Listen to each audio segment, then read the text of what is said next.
Hi friends, मैं शुभम आप सभी का आपके अपने YouTube channel easy Google to Shubham में बहुत बहुत स्वागत करता हूं। दोस्तों, आज के इस वीडियो में हम लोग बात करने वाले हैं नवपाषाण काल के बारे में। इसके पहले मैं मध्य पाषाण काल, पूरा पाषाण काल, पाषाण काल, इन सभी के बारे में डिटेल से आप सभी को पिछले वीडियो में बता चुका हूं। सो दोस्तों, यदि आप मेरे द्वारा बनाए गए पाषाण काल के वीडियो को नहीं देखे हैं तो आप सबसे पहले इस वीडियो के डिस्क्रिप्शन बॉक्स में जाकर उन वीडियो लिंक पर क्लिक कर पहले उन वीडियो को देखें दोस्तों, तभी आपको समझ में आएगा, अन्यथा आपको समझ में ही नहीं आएगा कि यह नवपाषाण काल क्या है। सो दोस्तों, आज के इस वीडियो में हम लोग नवपाषाण काल के बारे में जानेंगे, नवपाषाण काल की विशेषताओं के बारे में जानेंगे। इसके बाद जो नेक्स्ट वीडियो होगा उस वीडियो में हम लोग नवपाषाण कालीन स्थलों को देखेंगे। तो चलिए दोस्तों, अब हम लोग देखते हैं नवपाषाण काल में क्या थी मुख्य विशेषता। तो यह नवपाषाण काल है दोस्तों। नवपाषाण काल के बारे में या नवपाषाण काल शब्द का सर्वप्रथम प्रयोग वर्ष 1865 ईस्वी में की गई थी। एक पुस्तक था दोस्तों, उसका नाम था प्रोहिस्टोरिक टाइम। क्या नाम रहा? प्रोहिस्टोरिक टाइम्स। हम आप सभी को क्या बता रहे हैं कि नवपाषाण काल शब्द का सर्वप्रथम प्रयोग 1865 ईस्वी में एक पुस्तक प्रोहिस्टोरिक टाइम्स में सर जॉन लुआक ने किया था। सर जॉन लुआक कौन किए दोस्तों? Sir John लुआक। यानी नवपाषाण काल के बारे में या नवपाषाण काल शब्द का सर्वप्रथम प्रयोग 1865 ईस्वी में सर जॉन लुआक ने किया था। अपने किस पुस्तक में किया उन्होंने? तो दोस्तों, प्रोहिस्टोरिक टाइम्स में। इसके पहले हम आप सभी को बता दिए थे कि हिस्टोरिका नामक पुस्तक की रचना कौन किया था, बताइए जरा आप सभी। तो कमेंट करके बताइएगा कि हिस्टोरिका नामक पुस्तक के लेखक कौन है। और यह पुस्तक है प्रोहिस्टोरिक टाइम्स। तो प्रोहिस्टोरिक टाइम्स में ही सर जॉन लुआक ने सबसे पहली बार नवपाषाण काल शब्द का प्रयोग किया था। यानी दोस्तों, नवपाषाण काल शब्द का प्रयोग करने वाला पहला व्यक्ति कौन है? Sir John लुआक। उन्होंने किस वर्ष किया था? 1865 में। किस पुस्तक में किया? तो प्रोहिस्टोरिक टाइम्स में किया। सभी ने पीछे देखा भी होगा कि एक व्यक्ति थे, उनका नाम था C.L. कार्लाइव। C.L. कार्लाइव कौन है? तो C.L. कार्लाइव वही व्यक्ति हैं जिन्होंने 1857 में सबसे पहली बार विंध्याचल पर्वत के इलाके से मध्य पाषाण काल से संबंधित उपकरणों को ढूंढा था। वे उपकरण चूंकि छोटे छोटे थे, यही कारण है कि मध्य पाषाण काल को सूक्ष्म पाषाण काल के नाम से जाना जाता है। आप सब इसके बारे में अच्छे से डिटेल से पिछले वीडियो में पढ़े हैं। तो इस वीडियो में मैं आप सभी को यह बता रहा हूं दोस्तों नवपाषाण काल के बारे में। और नवपाषाण काल शब्द का सर्वप्रथम प्रयोग 1865 ईस्वी में किस पुस्तक? प्रोहिस्टोरिक टाइम्स में सर जॉन लुआक ने किया था दोस्तों। कौन किया? Sir John लुआक। नवपाषाण काल की यह विशेषता रही कि मानव ने अग्नि का प्रयोग करना शुरू किया था इसी काल में। किस काल में? अग्नि का प्रयोग। हम आप सभी को पिछले वाले वीडियो में बताए थे कि मानव ने आग का खोज किया था पूरा पाषाण काल में, लेकिन मानव को पता ही नहीं था कि इस अगिया से हम करेंगे क्या, कहां आग लगाएंगे, इस आग को लगाएंगे तो क्या मिलेगा, आग के माध्यम से क्या हो सकता है, आग कितना घातक है, आग कितना फायदा है, इसके बारे में मानव को किसी भी प्रकार की जानकारी ही नहीं थी। भले मानव ने आग का आविष्कार कर लिया हो, भले मानव के द्वारा आग का आविष्कार हो गया हो, भले मानव के सामने सबसे पहली बार आग लग गई हो, लेकिन मानव को तो पता ही नहीं था कि इस अगिया को लेकर हम करेंगे क्या। तो अग्नि की खोज, आग का खोज हुआ था दोस्तों पूरा पाषाण काल में। लेकिन उस समय अग्नि के प्रयोग से मानव अनभिज्ञ था। तो मानव ने अग्नि का प्रयोग किस काल में करना शुरू किया?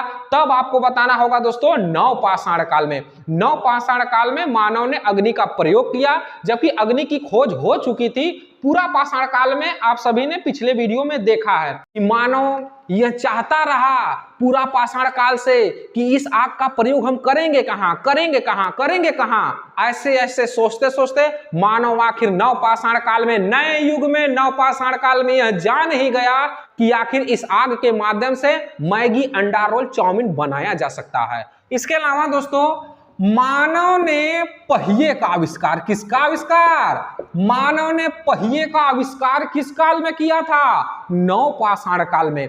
टायर बना दिया था, हालांकि वो टायर नहीं था बल्कि वह लकड़ी के होते थे। लकड़ी के बने पहियों के माध्यम से मानव किसी भी वस्तु को आसानी से एक जगह से दूसरे जगह ले जा सकता था। यह नया युग था। इस समय में, इस काल में नए नए आविष्कार हुए, तभी तो नवपाषाण काल को नवपाषाण काल कहते हैं। अगर उसमें कुछ ना होता तो पुराना पाषाण काल ना कह देते। तो नवपाषाण काल कहने का रीजन भी है। और नवपाषाण काल शब्द का सर्वप्रथम प्रयोग 1865 ईस्वी में सर जॉन लुआक ने किया था। किस पुस्तक में किया? प्रोहिस्टोरिक टाइम्स में किया। और नवपाषाण काल में ही तो मानव ने पहिए का आविष्कार किया था। क्लियर है दोस्तों? पहिए का आविष्कार किस काल में? नवपाषाण काल में। इसके अलावा दोस्तों मानव इसी काल में वस्त्रों को पहनना शुरू किया था, ठीक ना?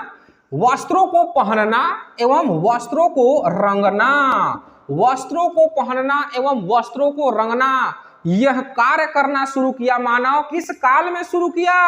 नवपाषाण काल में। इसके पहले मध्यपाषाण काल में, उसके बाद पुरापाषाण काल में।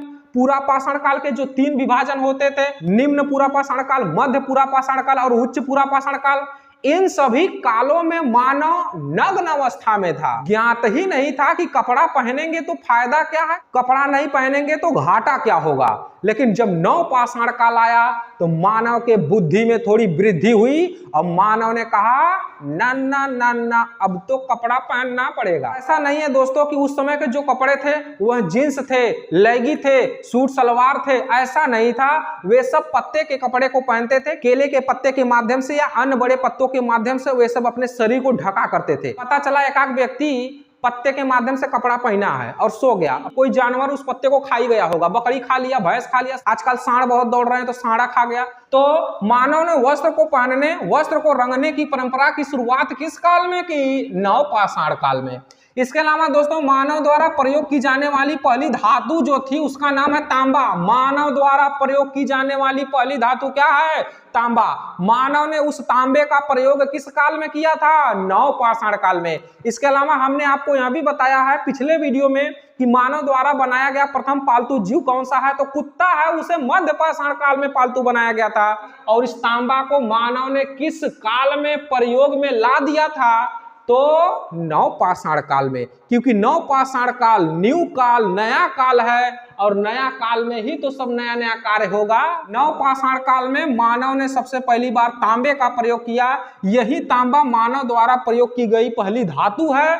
अब यही कारण है कि इस नवपाषाण काल को ताम्रपाषाण काल के नाम से जानते हैं। ताम्रपाषाण काल यानी मानव द्वारा प्रयोग की जाने वाली प्रथम धातु तांबा है। तांबा का प्रयोग नवपाषाण काल में किया गया, तभी तो नवपाषाण काल का दूसरा नाम ताम्रपाषाण काल है या पाषाण ताम्र चरण भी कहते हैं। पाषाण ताम्र चरण, पाषाण ताम्र चरण कहिए चाहे ताम्र पाषाण काल कहिए, बात एक ही है। यह कहा जा रहा है नवपाषाण काल को। क्यों? क्योंकि मानव द्वारा प्रयोग की जाने वाली पहली धातु तांबा, उसका प्रयोग, तांबे का प्रयोग नवपाषाण काल में किया गया था। यही कारण है कि नवपाषाण काल को ताम्रपाषाण काल या पाषाण ताम्र चरण के नाम से जाना जाता है। जिस तरह से दोस्तों मध्यपाषाण काल में छोटे छोटे उपकरण प्राप्त हुए थे, इसी कारण से मध्यपाषाण काल को सूक्ष्म पाषाण काल कहते हैं।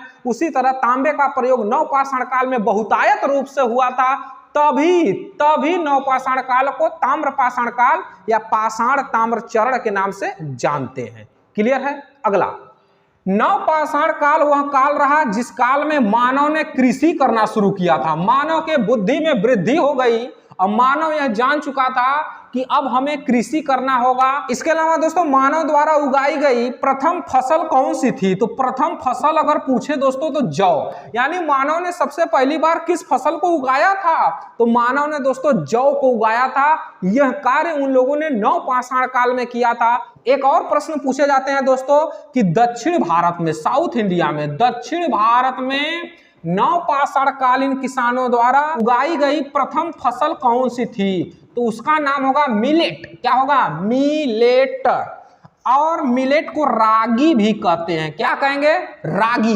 तो दक्षिण भारत में नवपाषाण कालीन किसानों द्वारा उगाया गया प्रथम फसल कौन सा है? रागी। जबकि मानव ने सबसे पहली बार किस फसल को उगाया था? तो जौ को उगाया था। उन लोगों ने ऐसा कार्य किस काल में किया? नवपाषाण काल में किया। दोस्तों नवपाषाण काल का नाम ऐसे ही नवपाषाण काल नहीं है।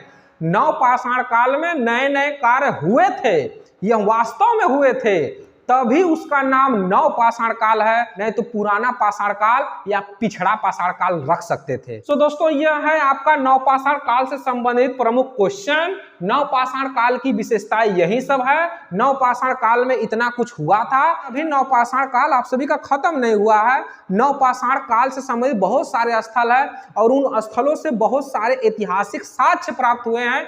उन साक्ष्यों को, उन स्थलों को भी हमें नेक्स्ट वीडियो में पढ़ना होगा, तब जाके आपका नवपाषाण काल समाप्त होगा। तो आज के इस वीडियो में बस इतना ही। मिलते हैं हम लोग नेक्स्ट वीडियो में एक नए टॉपिक के साथ, और वह टॉपिक होगा नवपाषाण काल से संबंधित प्रमुख स्थल। इसके अलावा दोस्तों आप सभी से अलविदा लेने से पहले मैं यह कहना चाहूंगा कि यदि आप किसी भी प्रकार के कॉम्पिटिटिव एग्जाम की तैयारी कर रहे हैं तो मेरे YouTube channel easy Google to Shubham को लाइक, शेयर एंड सब्सक्राइब करें। तो दोस्तों मिलते हैं हम लोग नेक्स्ट वीडियो में एक नए टॉपिक के साथ, और उस टॉपिक का नाम होगा प्रमुख नवपाषाण कालीन स्थल। तब तक के लिए दोस्तों जय हिंद।